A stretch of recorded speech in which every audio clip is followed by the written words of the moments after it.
Buyers have changed, and not just a little. Today's clients that you're after are more informed, more cautious, and far more skeptical than they were even just a few years ago.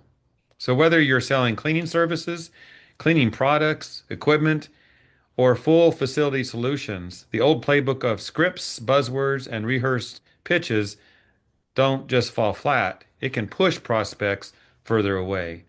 And that's why in today's conversation with a new guest, we're taking a close look at the trust gap, what created it, why it's widening, and how authenticity and integrity have become the most valuable differentiators in sales. And my guest today is Larry Levine. He's not only a sales coach, a pretty nice guy, he's also an author, a published author. Larry, welcome to the program. Oh, thank you so much. We're gonna have a great time together. Thanks for having me. We are. So, since you're a first timer, tell us about yourself, your family, anything you'd like to share. Oh, well, thanks for asking. I always tell people I'm a sales guy through and through. Sales is the only thing I know. I'm a sales geek at heart, Jeff. It's really interesting. You never know where life takes you, but I spent 30 years selling office technology in Los Angeles.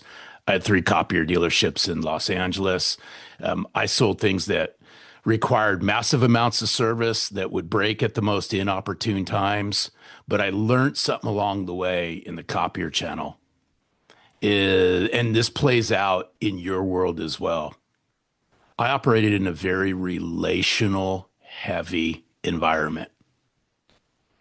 And the more I invested in these relationships, the more successful I became, the more successful my dealerships became.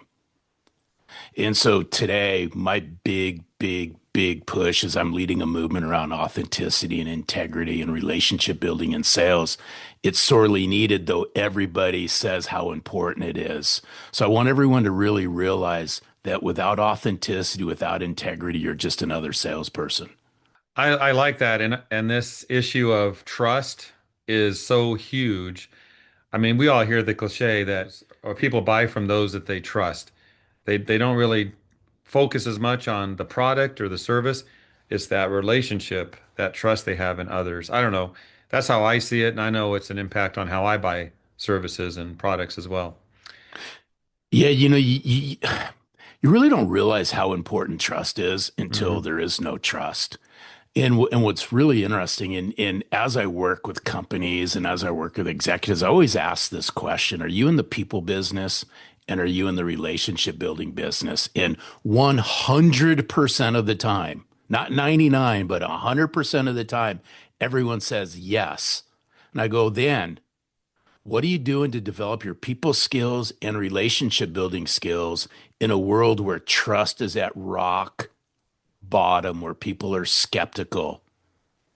They're looking at you through a lens that's not very trustworthy and credible. This is the opportunity I believe everyone has to raise the bar in the sales world. Well, let's talk about that a little bit. The people that we're trying to sell to, those watching this program are building service contractors. They're selling cleaning chemicals and products. We might have some facility people on here who aren't selling anything, Hmm? but they're trying to learn to be better people. The trust factor.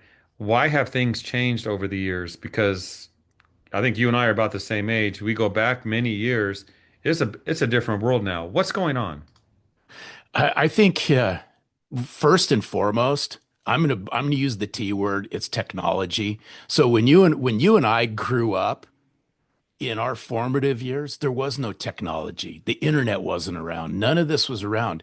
We had to build relationships face to face or leveraging the phone. That was about it. I mean, there wasn't anything else. If I wanted to research Jeff and his company, I had to go to the library or I had to ask, right? Which means I had to go face to face.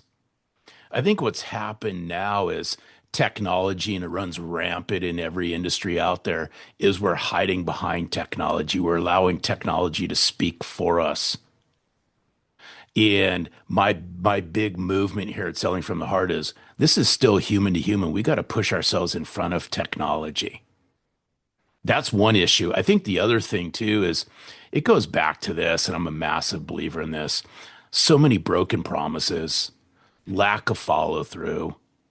They say one thing, do another. A lot of incongruencies gone on where everyone's shining the light on themselves. They're not shining the light on everybody else. So if I look at this through the lens of a buyer, a facilities person, an operations person, they're walking into every conversation already saying this. I already know what's going to happen. They're going to act like the other 10 salespeople. They're going to say the same thing. They're going to say all the right things. They're going to not follow through. I know it because it's the track record I've had with every other person I've been involved with. So I think we as salespeople and as sales leaders have a monumental opportunity to flip the script and just do the complete opposite. Shine the light on everybody else. Don't shine the light on ourselves. Change the narrative, change the way people think, build trust and credibility up front, not on the back end, but in the very first conversation you have with people, and watch what starts to happen. Thinking about business over the years, I know years ago you would go into a restaurant or you would visit a store or do some kind of business with someone, and you had high expectations. Now, I think a lot of us are, we go into a situation and we expect to be disappointed. Do you see that yourself? Oh, 100%. I always tell people the bar's set really, really low. That's a bad thing, Hmm. but it's also the opportunity that everybody has. And I always said, you know what? You don't even have to take a running head start to jump over the bar because the bar's set real low. All we have to do is just flip the switch. I remember, I'll share a quick story with you. Go Early ahead. on in my sales career, so I'm talking now, my early 20s. I'm just a very curious person. I have a clarity mindset. So I just wanted some clarity on all this. I wanted to know in my first couple sales that I made in my early 20s, what is it that people liked and didn't like about salespeople? And I just started to form my presence based on what they would say. And it wasn't anything that was rocket science. In fact, if I ask the same thing today, and I always do, it's the same thing. Listen to me, see me, value me, pay attention to me, follow through. When you say you're going to do, follow up when you say you're going to follow up. Don't break your promises. All of that stuff I've learned in the 80s still plays out today. But I think what happens is we just take it for granted. I really, really do. And we focus so much on the transaction that we forget that it's still me selling to somebody else who's a human, who has feelings, who wants to be seen, who wants to be heard. If we could unpack all that, that's the people and the relationship building side of this that I think we forget. That has a direct tie into trust, revenue, and profit. I hope by now, Larry, that those watching have been convinced that they need to think about the personal relationships, how to treat people, old school business practices. Let's talk about the mechanics of this because many salespeople, maybe I'm wrong, but you correct me if I am. Many salespeople still rely on some of the old scripting of messages, the same old jargon. They rehearse everything, and that's really tough to come across as authentic when you're reading a script. Is that true? And if so, what can we do to change that mind shift? Oh boy, this is so good. And I believe authenticity is a lifestyle. It's not a light switch. And where I'm going with this, and I learned this early on in my career, I had a hard time memorizing scripts in sales. I really did. Maybe I had a mental block to it. I think a lot of it had to do, it just wasn't me. And I was trying to memorize scripts because other people wrote the scripts. And it wasn't until an early mentor of mine said, I don't care about the script. Understand the framework around it and make it your own. So, where am I going with this? Real simple. In order to be an effective communicator, I think you got to look inward and really get to know what makes you tick. And I'm a massive believer that this is an inside outside game. The more confidence, the more believability we have in ourselves, and the more we increase our self worth, the better we come across in our communication.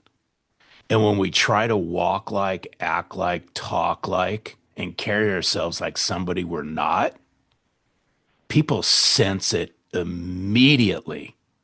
Immediately. And a savvy buyer, whether they're facilities ops, whether they're a buyer, whether they're the solo entrepreneur of their company, they're going to key in on this and they're going to sense when somebody's scripted as a salesperson. It comes across in body language, tonality, eye movement, their voice inflection, how they carry themselves. They're going to know all of this and they're going to sniff it out and play on it. And when they do, everything turns to price because they know they can get away with it. I think, Larry, part of the challenge is some might not find their customers interesting. They have a job to do, they have a product to sell, and they have a transaction to put together. So I'm thinking about like talking to you right now. We're talking about the trust gap and what Uh-huh. salespeople can do. But what if I was just to get to know you, Larry, as a person? I think that's a key to sales as well. I'm not a salesperson, Yeah. but to me, showing interest in people, like I would ask about those books behind you, Yeah, of Selling course. Heart. I see another Heart book back there. I see a lot of books you like to read. We talk about that. We talk about your favorite book. Where do you like to read? Do you like to read digital, paper? There's, I think if salespeople take the approach of, I need to find something of interest in the person I'm talking to and dig into that, and it's genuine, that's going to help. How do we do that? Yeah, oh boy, I'm a there. There's two where we're going to unpack this. There's a couple words that are near and dear to me, and it's connect and relate. And I'm just going to use your name as an example because we're here having a great conversation. Is I knew this. The faster I could connect to Jeff, the faster I could relate to Jeff, the more comfortable I can make Jeff feel about me, the more comfortable he becomes. And when he becomes that comfortable, he starts sharing business secrets with me that he's not sharing with other salespeople. And the way you do that is from the very first time you interact. And here's what's interesting. There's a lot of relational sellers that really lean into this. I got to build tons of rapport and I got to build tons of rapport and I got to build tons of rapport before I do business with somebody. There's a certain degree of truth behind that. But when we lean into it so much without bringing any meaningful value, we get caught in what I call the friend zone. Because, and here's why, so many salespeople have in the back of their mind all the negative things associated with salespeople. So they overcompensate by building so much rapport and leaning into the relationship, leaning into all this. I'm all for it, but we got to bring meaningful business value. And if I can bring that as a salesperson in the very beginning of my conversation with someone, the trust factor just starts incrementally going up because salespeople, I believe this, are already behind the eight ball in the very first conversation they have with somebody because there is no trust. And so I always ask people, and then I'll break down four things if you allow me to that I think can help sellers really build this from the very beginning. I always love asking this question, especially in highly relational industries like yours. Here's the question. You can be liked and you could be viewed as being friendly, or you can be viewed as being trustworthy and credible. Which one do you want? And you can't have both. What's interesting is everybody leans into trustworthy and credible, but they carry themselves as Mr. and Mrs. Friendly. And we get caught in this zone and you can't build trust. It's hard to build trust that way when we get caught in the friend zone. So, what I want people to think about is if you want to close the gap on building trust, it's around four things. It's how you build genuine, authentic relationships and combine that with what I call meaningful value. This is where really these relational sellers struggle in is I can be the most friendly person there, but if I'm not bringing any business substance to you, Jeff, we're just friends and you're buying things inconsistently from me. And I see this straight across the board. So if I want to build trust with you, I'm going to build a genuine, congruent, authentic relationship. I'm going to know something about you personally and professionally, your goals, your dreams, your aspirations. And then I'm going to bring some business substance and some business goods to the forefront. I'm going to help you become smarter. And in doing so, the trust meter with Jeff starts to incrementally start going up. And I'm making Jeff feel more comfortable about me because I'm carrying myself like none other. But then the accelerator to this is I'm going to bring in an experience to Jeff like none other. I'm going to bring an inspirational experience to Jeff. I'm going to breathe life into him and his business like none other. And I'll submit everybody in your industry who's in the hospitality industry is there because they serve. They like serving. They like people. They like building relationships. They thrive on experiences. All I'm going to ask as sellers and as business leaders, you breathe life into people. You inspire them to see things that they don't see, they don't think they can do on their own. And the last part of this is you become really disciplined with your habits around all of this. Bring consistency to the forefront. Bring discipline in how you build the relationships, how you bring meaningful value, how you bring in an experience like none other. And some of you all might be going, Larry, this is really simple stuff. Guess what? It is, but not for everybody. It's right. The simplest things are the hardest things to do with discipline and consistency. If you can do what I just shared in this brief time together, I promise you this. You will build trust like none other that has a direct impact to your revenue and profit and client retention. A lot of great information, Larry. And you're right, the simple processes are the best, but it's funny, I find that many look at a simple process or a procedure or a method and they don't see deep value in that because it's too simple. They think it needs to be more complicated to have value. Like, yeah, like a gadget has to have a lot of buttons to do its job. Well, maybe not, you know. Yeah. So, uh, yeah, I like that. I like that. Being chummy with someone, trying to be their best friend right away is fake because you're there to do business. You can develop everything else along with that. But I think the people we're selling to are smart enough to realize you're knocking on my door, you're taking me to golf or lunch or whatever to do business. I have to play on this if you allow me. And Mhm. this is where I'm going to flip the script. Some people may not agree with me on this. That's okay.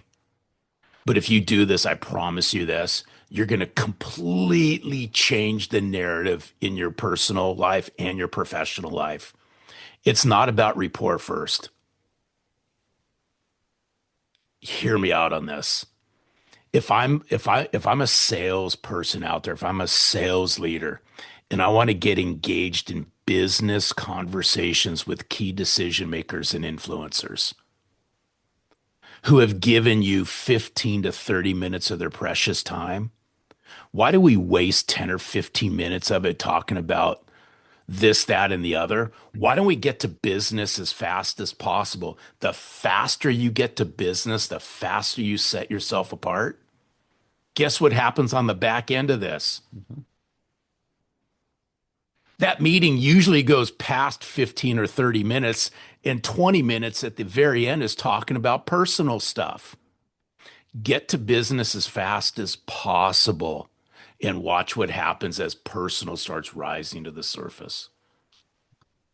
Yeah, that's what I'm talking about. That's what they expect. And Yeah. that buddy buddy stuff up front is fluff. So if you're going to do business with someone, if you and I do more podcasts and videos together, it's gonna be because we started with a business approach first, and Yeah. then the relationship will develop from there. I've got a lot of good friends in the industry that we've done some business with, and the friendships developed from that. But it Yep. was business that got us together. Yeah. Yeah. And I look at some of the relationships I have inside of your industry. Hmm.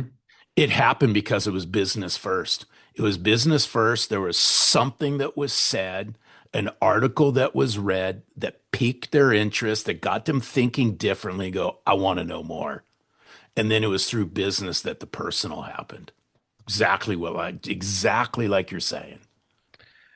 All right, Larry. So I have one last question for you. I Okay. want to know about the future. So we talked about what's happened in the past up till now, what we should do now. Well, you gave some great advice, but how do you see the trust gap evolving in the next few years? Thinking about AI and technology, and salespeople now, they're thinking about what will it be for me? Am I going to be replaced? Do I need to reinvent myself to win new business coming up? What would you offer them as some suggestions? I would say this. I'd say double down on the human aspects of everything. The subtitle of my second book, which is Selling in a Post-Trust World, is Soft Skills Yield Hard Dollars. I'm a massive believer in this. In an AI-driven, technology-driven world, that's not going away. It's not going away. It's accelerating at rapid rates. In fact, we use it inside selling from the heart. However, if you want to think about what you can do to close the trust gap and position yourself as a sales professional leader in your industry, learn how to play on the heart, learn how to connect to the heart, learn that you're in the human to human business. You're not humans selling to technology. Technology doesn't have a heartbeat. Humans have a heartbeat. Understand that when it's all said and done, if you want to rise above all, I call them empty suits. If you want to rise above all the empty suits and stand out, just learn how to connect to someone's heart. Understand the people skills and relationship building skills. Those are two things AI and technology can't replace. The faster you come to grips with this, the faster you'll succeed. Agreed, Larry. You can't take away the human element in a relationship unless you step back yourself. So, 100%. yeah. 100%. Good conversation. I appreciate you, and I know you're in California. Enjoy that warm weather because it's cold winter weather here in Ohio. Oh, it's my pleasure. There's a price to pay for living in Southern California. I'll tell you that. It's called tax, probably. Oh boy, don't even get me started there, Jeff, but it's all good.